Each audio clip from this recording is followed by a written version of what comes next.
Hello दोस्तों, कैसे हो आप सब लोग। आई होप आप सभी ठीक हो गए। आज अपन स्टार्ट कर रहे हैं फार्माकोलॉजी का यूनिट 2, जिसमें अपन बात करेंगे हाइपरटेंशन क्या होता है और इसके टाइप्स क्या होते हैं, इससे डिसीज़ क्या होती है। और अपन इसके हाइपरटेंशन आज कंप्लीट देखेंगे। जो इसका सेकंड टॉपिक है coronary artery disease, atherosclerosis and arteriosclerosis, उसको भी अपन बात करेंगे। तो चलिए स्टार्ट करते हैं। अपन देखते हैं कि हाइपरटेंशन क्या होता है। Hypertension is equal to hyper plus tension equal to increase blood pressure. मतलब जो हाइपरटेंशन होता है वो दो वर्जनों से मिलकर बनाता है, हाइपर एंड टेंशन, जिसका मतलब होता है कि ब्लड प्रेशर इंक्रीज हो जाना, उसे ही हाई ब्लड प्रेशर कहते हैं। एब normal high blood pressure called hypertension. मतलब जब ब्लड प्रेशर ज़्यादा रहता है अथवा बढ़ा हुआ रहता है तो उसे ही अपन हाइपरटेंशन कहते हैं। It is the cardiac medicate condition these had the arise systolic blood pressure 140 and diastolic blood pressure 90। मतलब जो हाइपरटेंशन होता है उसका कार्डियक आउटपुट जब सिस्टोलिक ब्लड प्रेशर 140 हो जाता है और डायस्टोलिक 90, मतलब कि ये ब्लड प्रेशर इंक्रीज हुआ है, मतलब हार्ट मेरा जल्दी जल्दी पंप कर रहा है, उसे ये अपन हाइपरटेंशन कहते हैं। अपन देखते हैं कि ब्लड प्रेशर कितना होना चाहिए। कि blood pressure equal to cardiac output into peripheral resistance. मतलब जो हमारा ब्लड प्रेशर है वो कार्डियक आउटपुट और कार्डियक आउटपुट गुणे पेरिकुलर रिस्पांस। मतलब जो कार्डियक आउटपुट है, जो जितना मतलब ब्लड हार्ट हेल्प पंप कर रहा है वो कार्डियक आउटपुट हो गया। और पेरिकुलर रेजिस्टेंस मतलब जो जब ब्लड पंप करने पर अथवा सिस्टोलिक डायस्टोलिक रिलैक्स करने पर जो आर्टरी में प्रेशर इंक्रीज हो रहा है उसे ये अपन पेरिकुलर रिस्पॉन्स कहते हैं। तो अपन देख लेते हैं।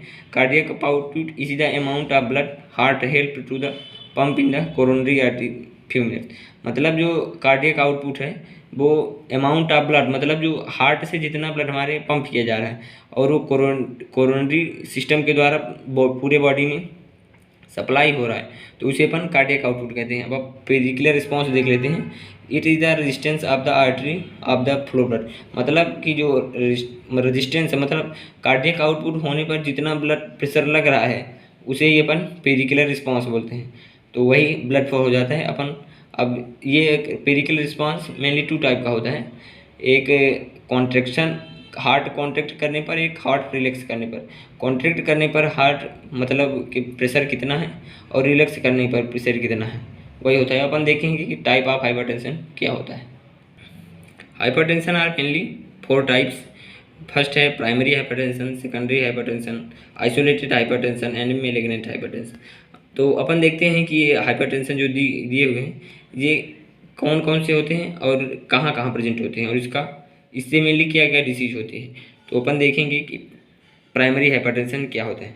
दीज कंडीशन है नो आइडेंटिफिकेबल मेडिकल कॉज। मतलब जो प्राइमरी हाइपरटेंशन है उसका कोई कॉज नहीं है, मतलब ये कोई कारण, विशेष कारण नहीं है, बस इसके सिम्टम्स होते हैं। All indicative blood pressure biggest to the air between 30 to 50 age. मतलब जो ये प्राइमरी हाइपरटेंशन है ये 30 to 50 एज वाले पेशेंट को ज़्यादा होता है। About 90% of the total patient suffer from primary hypertension. जो वर्ल्ड में हाइपरटेंशन के पेशेंट होते हैं और 90% पेशेंट प्राइमरी हाइपरटेंशन के होते हैं। अपन इसका सिम्टम्स देख लेते हैं कि कौन कौन से बेसिकली सिम्टम्स होते हैं। Usually have no symptoms but patient में experience headache, tinnitus, dizziness and. मतलब इसका कोई बेसिकली एक सिम्टम नहीं है, एक कारण। सिम्टम्स का मतलब कारण होता है, कोई कारण नहीं है, बस ये पेशेंट के एक्सपीरियंस के अनुसार tetanus, heart brain, heart burn मतलब सीने में जलन और वोमिटिंग, ये सब होती है। अब अपन देखते हैं सेकेंडरी हाइपरटेंशन क्या होता है। सेकेंडरी हाइपरटेंशन दीज कंडीशन है identifiable coronary medicine cause from the coronary artery. मतलब सेकेंडरी हाइपरटेंशन कोई एक विशेष हाइपरटेंशन नहीं है, ये हाइपरटेंशन जो ब्लड वेसल्स होती हैं और जो किडनी में ब्लड पहुंचाती है उसमें ब्लॉकेज हो जाता है, तो उसे वह सेकेंडरी हाइपरटेंशन किया जाता है, अंदर आ जाता है। Normal in the artery blocker supply from the blood in kidney. मतलब जो किडनी के में ब्लड सप्लाई करने वाली आर्टरी होती है, जो कोरोनरी आर्टरी होती है उसमें ब्लॉकेज आ जाता है, तो वही उसी को सेकेंडरी हाइपरटेंशन कहते हैं। इसका मतलब कोई। अब अपन अदर काज के बारे में बात कर लेते हैं, जैसे too much salt and alcohol. मतलब कि नमक कम खाना चाहिए और एल्कोहल का सेवन नहीं करना चाहिए। All about 5% people in the high blood pressure in secondary hypertension. जो वर्ल्ड में प्यूपिल हैं उनमें 5% पेशेंट ऐसे हैं जो सेकेंडरी हाइपरटेंशन से सफ़र कर रहे होते हैं, बाकी 90% पेशेंट प्राइमरी हाइपरटेंशन से सफ़र करते हैं। अपन देखते हैं कि आइसोलेटेड हाइपरटेंशन क्या होते हैं। अपन बात कर लेते हैं अपने की आइसोलेटेड हाइपरटेंशन की। तो इन दीज कंडीशन है systolic blood pressure are 160 mg जो बढ़ा हुआ है, and diastolic blood pressure is 90 mm जो डायस्टोलिक प्रेशर भी बढ़ा हुआ है। मतलब कि आइसोलेटेड हाइपरटेंशन में हमारा सिस्टोलिक ब्लड प्रेशर भी बढ़ जाता है और diastolic blood pressure. Systolic normally 180 to 120 mmHg होना चाहिए, जो आइसोलेटेड हाइपरटेंशन में बढ़ के सिस्टोलिक 160 हो जाता है और डायस्टोलिक 90 हो जाता है। इट इज़ ओनली 1% पेशेंट, मतलब यह आइसोलेटेड हाइपरटेंशन ओनली 1% पेशेंट में होता है। A cure in order presence cause of age relate to hardening of the artery, मतलब यह कंटिन्यूसली होने पर ये जो आर्टरी होती है हमारी वो हार्डनिंग मतलब वो कड़ी होने लगती है, टाइट होने लगती है, जिससे अपन को और ज़्यादा प्रॉब्लम क्रिएट हो सकती है। अपन देखते हैं कि मेलिग्नेंट हाइपरटेंशन क्या होते हैं। Most threatening from the hypertension 1% total patient, मतलब ये जो मेलिग्नेंट हाइपरटेंशन होता है वो केवल वर्ल्ड में ओनली 1% पेशेंट में प्रेजेंट होता है। Sudden rise the BP absorb in diastolic blood pressure a few reach in 130 mmHg in higher, मतलब जो अचानक से इसका बीपी, मतलब जो मेलिग्नेंट हाइपरटेंशन है इसमें अचानक से बीपी बढ़ जाता है और अचानक से बीपी डाउन हो जाता है। अचानक से मतलब नॉर्मल कंडीशन में रहेगा, फिर ऑटोमेटिक बढ़ जाएगा, फिर ऑटोमेटिक डाउन हो जाएगा। इसके बेसिकली सिम्टम्स होते हैं। जब यह इंक्रीज होता है तो में cardiac headache, shortness of breathe, chest pain, nausea, vomiting, loss of sensation, ये इसके सिम्टम्स होते हैं। तो अपन देखते हैं पैथोफिजियोलॉजी ऑफ हाइपरटेंशन क्या होती है। अब अपन बात कर लेते हैं पैथोफिजियोलॉजी ऑफ हाइपरटेंशन की क्या होती है। तो डिक्रीज ब्लड प्रेशर, मतलब किसी कारण से जब रेनिन का एक्सक्रीट आउट होना कम हो जाएगा अथवा ज़्यादा हो जाता है तो एंजियोटेंसिन की कंडीशन आ जाती है।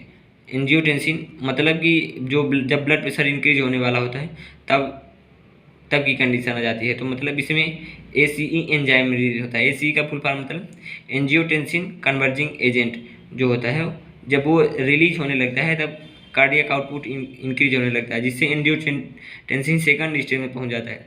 और जब एंजियोटेंसिन सेकंड स्टेज में पहुंच जाता है तो कॉन्ट्रैक्शन ऑफ आर्टरी, मतलब आर्टरी में ज़्यादा प्रेशर पड़ने लगता है, जिससे आर्टरी कॉन्ट्रैक्ट होती है। और जब कॉन्ट्रैक्ट ऑफ आर्टरी तो पेरिक्युलर रिस्पॉन्स, अपन पहले बात कर चुके हैं पेरिक्युलर रिस्पॉन्स, आर्टरी पे लगने वाले प्रेशर को अपन पेरिकुलर रिस्पॉन्स कहते हैं। तो जब पेरिकुलर रिस्पॉन्स बढ़ेगा तो ब्लड प्रेशर वही दिया हुआ है। अथवा एक और कारण हो सकता है, जब हमारे बॉडी में एल्डोस्टेरोन की मात्रा ज़्यादा होगी, जब एल्डोस्टेरोन की मात्रा ज़्यादा होगी तो सोडियम का रिड्यूसन भी ज़्यादा होगा, और जब सोडियम ज़्यादा बनेगा तो वाटर का लेवल भी बढ़ेगा, और जब वाटर लेवल भी बढ़ेगा तो हमारा ब्लड वॉल्यूम भी इंक्रीज हो जाएगा। और जब ब्लड वॉल्यूम इंक्रीज होएगा तो कार्डियक आउटपुट, जब ब्लड वॉल्यूम इंक्रीज हो जाएगा तो cardiac output automatically blood pressure होगा। तो वही दिया हुआ है, आप इसका स्क्रीनशॉट चाहें तो ले सकते हैं। अपन बात करते हैं साइन एंड सिम्टम्स के बारे में। तो usually no symptoms and cause, it is open labelled as the silent killer, मतलब इसका बेसिकली कोई सिम्टम्स एंड कॉज नहीं है, बट ये साइलेंट किलर मतलब कि ये पेन के रूप में फॉर्म होता है। नो टाइम प्यूपिल में भी headache, dizziness, blood pressure, nausea, chest pain, बस यही इसके सिम्टम्स होते हैं। बेसिकली अगर हम इसके सिम्टम्स के बारे में बात करें तो अपन इसके सिम्टम्स देख चुके हैं कि हेडेक, नोजिया, वोमिटिंग, बट और जो जब हाई मतलब ब्लड प्रेशर हो जाता है तो उसमें क्रोनिक हाई ब्लड प्रेशर हो जाता है, हार्ट अटैक के चांस बढ़ जाते हैं, हार्ट फेलियर के, किडनी फेलियर के, एंड लेड पेन, मतलब ये सब कंडीशन जब ब्लड प्रेशर बहुत ज़्यादा हाई हो जाएगा, जब क्रोनिक कंडीशन में पहुंच जाएगा तब ये कंडीशन देखने को मिलती है। अपन इसके ट्रीटमेंट के बारे में बात कर लेते हैं। ये low dietary salt, change in lifestyle, मतलब कि हमें नमक कम खाना चाहिए, अपने लाइफ स्टाइल में चेंज लाना चाहिए। शुगर इंटेक रिड्यूसन, मतलब हमारे शरीर में जो शुगर का इंटेक, मतलब जो हम फूड ले रहे हैं उसमें शुगर की मात्रा कम करनी चाहिए। वेट रिड्यूसन होने से वेट ज़्यादा नहीं बढ़ना चाहिए। रेगुलर एक्सरसाइज, मतलब हमें कंटिन्यूसली एक्सरसाइज करते रहना चाहिए। नो स्मोकिंग एल्कोहल, स्मोकिंग मतलब जो धूम्रपान दंडिका जिसे अपन सिगरेट के बोल सकते हैं वो नहीं लेना चाहिए, एल्कोहल नहीं लेना चाहिए, एंड एल्कोहल रिडक्शन मतलब यही सब नहीं लेना चाहिए। अब अपन ड्रग ट्री के बारे में बात कर लेते हैं। There are several types of drug. High blood pressure मतलब जो हाई ब्लड प्रेशर है उसमें अपन को कौन कौन सी ड्रग के बारे में बात करनी चाहिए, तो अपन देख सकते हैं angiotensin, converging enzyme, AC, diuretics, beta blocker, alpha blocker and alpha angiotensin, renin inhibitors. ये ड्रग दी हुई हैं। तो अपन अब बात करते हैं अपने कोरोनरी आर्टरी डिसीज, जो कि हाइपरटेंशन का सेकंड टॉपिक है, जिसमें अपन बात करेंगे एथेरोस्क्लेरोसिस एंड आर्टेरियोस्क्लेरोसिस। तो अपन बात करते हैं बेसिकली अपने कोरोनरी आर्टरी डिसीज के बारे में। तो यह बेसिकली 5 मार्क्स में पूछा जा सकता है, अथवा कभी कभी 10 मार्क्स में भी आ जाता है, जिसमें एथेरोस्क्लेरोसिस एंड आर्टेरियोस्क्लेरोसिस दिया हुआ था। अपन देखते हैं कि कोरोनरी आर्टरी डिसीज क्या होता है। Coronary artery disease is the cholesterol containing deposit, inflammation are usually bile CAD। Coronary artery disease अपन कोरोनरी आर्टरी डिसीज को CAD भी बोल सकते हैं। तो इसमें अपन बेसिकली बात कर लेते हैं कि जो हमारे बॉडी में कोलेस्ट्रॉल मतलब जितना मिनिमम होता है उससे ज़्यादा बढ़ने लगता है कोलेस्ट्रॉल, और जब आर्टरी ब्लॉकेज होने लगती है तो वही कोरोनरी आर्टरी डिसीज हो जाता है। यह मेनली बेसिकली 2 टाइप का होता है, एक atherosclerosis and arteriosclerosis. Atherosclerosis is the fibrofatty plug bile in the artery. मतलब जो एथेरोस्क्लेरोसिस होता है वो फाइब्रोफैटी प्लग से मिलकर बना होता है और वो आर्टरी में ब्लॉकेज कर देता है। तो वही लिखा हुआ है कि plug is the made of cholesterol, calcium and other substance. जो प्लग होता है जिसके अपन बारे में बात कर रहे हैं, तो वो plug mainly cholesterol, calcium and other blood के सब्सटेंस से मिलके बना होता है, जो कि ब्लॉक कर देता है। Plug is the narrow of the artery. Narrow of the artery मतलब कि यह आर्टरी को ब्लॉक कर देता है, तो वही दिया हुआ है। फाइब्रोफैटी प्लग इज कॉल्ड एथ्रोमा। जो फाइब्रोफैटी प्लग है वो उसके वजह से जो जब आर्टरी में ब्लॉकेज आ जाती है तो उसमें एक एथ्रोमा हो जाता है। तो वही दिया हुआ है कि एथेरोस्क्लेरोसिस से ये डिसीज हो सकती है। तो एथेरोस्क्लेरोसिस से जैसे पहला कोलेस्ट्रॉल जमा होने से हार्ट अटैक के चांस बढ़ जाते हैं, एथ्रोमा होने का चांस बढ़ जाता है एंड हार्ट अटैक भी आ सकता है। तो अपन बात कर लेते हैं आर्टेरियोस्क्लेरोसिस क्या होता है। अब अपन बात करते हैं कि आर्टेरियोस्क्लेरोसिस क्या होता है। Arteriosclerosis is the stiffness and hardening of the artery. मतलब जो आर्टेरियोस्क्लेरोसिस होता है उसमें आर्टरी में हार्डनिंग आ जाती है, मतलब आर्टरी हमारी कड़ी होने लगती है और ये इनरिवर्सिबल कंडीशन होती है, ये रिवर्स नहीं की जा सकती। ऑल पीपल है the atherosclerosis but some people have the arteriosclerosis make necessary to have. अब अपन इसके आर्टेरियोस्क्लेरोसिस के बारे में बात कर लेते हैं। तो it is the stiffness of hardening of the artery wall. मतलब कि जो आर्टेरियोस्क्लेरोसिस होता है उसमें हार्डनिंग ऑफ द आर्टरी मतलब आर्टरी हमारी कड़ी होने लगती है, तो वही बात किया हुआ है। ऑल पीपल है the atherosclerosis but some people are the arteriosclerosis. मतलब जो पीपल पेशेंट होते हैं उसमें 99% पेशेंट एथेरोस्क्लेरोसिस से पीड़ित होते हैं और केवल 1% पेशेंट ही आर्टेरियोस्क्लेरोसिस से पेशेंट होते हैं। आर्टेरियोस्क्लेरोसिस में हमारी जो आर्टरी है वो हार्ड हो जाती है, तो वही दिया हुआ है। अपन इसके साइन सिम्टम्स के बारे में बात कर लेते हैं। इसका मेनली साइंस वीक पल्स, जब वीक पल्स हो जाएगा तो स्किन कूल हो जाएगी और जब स्किन कूल हो जाएगी तो हार्ट अटैक के चांस बढ़ जाएंगे और हार्ट अटैक के जब चांस बढ़ जाएंगे तो rough and turbulent blood flow. मतलब यही है इसके बेसिकली सिम्टम्स होते हैं। मेनली इसका सिम्टम्स होता है वीक पल्स और कूल स्किन। तो अपन इसके सिम्टम्स के बारे में बात कर लेते हैं। सिम्टम्स इसका मेनली सिम्टम्स होता है chest pain, shortness of breath, fatigue, muscles weak include circulation. मतलब ये चेस्ट पेन मतलब सीने में दर्द, शॉर्टनेस ऑफ ब्रीथ धीरे धीरे सांस लेना, सांस लेने में दिक्कत, फटेज, थकावट, यही इसके सिम्टम्स होते हैं। अब बेसिकली हम बात कर लेते हैं अपने एथेरोस्क्लेरोसिस के बारे में, काज के बारे में। अब हम बात करते हैं कि कॉज ऑफ एथेरोस्क्लेरोसिस क्या होते हैं।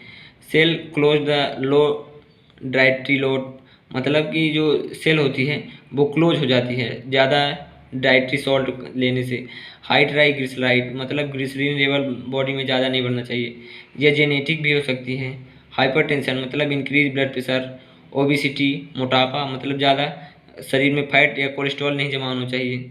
और मेनली इसका एक कारण होता है इमोशनल स्ट्रेस। ज़्यादा हमें तनाव नहीं लेना चाहिए, टेंशन ज़्यादा नहीं लेनी चाहिए, उससे ये कोरोनरी आर्टरी डिसीज हो सकता है। और बेसिकली आर्टरीरियोस्क्लेरोसिस होता है इमोशनल स्ट्रेस से, जिससे हमारी आर्टरी जो है हार्डनिंग हो जाती है। अपन इसके पैथोफिजियोलॉजी के बारे में बात कर लेते हैं कि क्या होती है। अब अपन बेसिकली इसके पैथोफिजियोलॉजी के बारे में बात करते हैं कि ड्यू टू एटियोलॉजी फैक्टर्स मतलब किसी भी कारण से इंजर इन्फ्लामेशन अथवा इंडोथीलियल सेल ऑफ आर्टरी मतलब जब हमारे आर्टरी में इन्फ्लामेशन हो जाएगा अथवा प्लग फाइब्रोपैटी प्लग कोलेस्ट्रॉल जमा हो जाता है ज़्यादा, तब वो कंडीशन हो सकती है। कॉज इम्यून रिस्पॉन्स मतलब जब इम्यून रिस्पॉन्स कम हो जाए तो accumulation of fat platelet and other clotting factor जब जमा होने लगती हैं तो वही ब्लड फ्लो रुक जाता है, जिससे कोरोनरी आर्टरी डिसीज के चांसेस ज़्यादा हो सकते हैं। अपन डिजीनेस के बारे में बात कर लेते हैं। अपन इसके डिजीनेस के बारे में बात करते हैं तो कौन कौन सी मतलब डिजीनेस कर सकते हैं। डिजीनेस मतलब कि अपन जांच कौन कौन सी कर सकते हैं। पहला ब्लड टेस्ट अपन कर सकते हैं कंप्लीट बस CBC। ECG कर सकते हैं मतलब इलेक्ट्रोकार्डियोग्राफ, जिसमें अपन को बेसिकली पता चलता है कि क्या कैसे कैसे डिसीज हो रही है।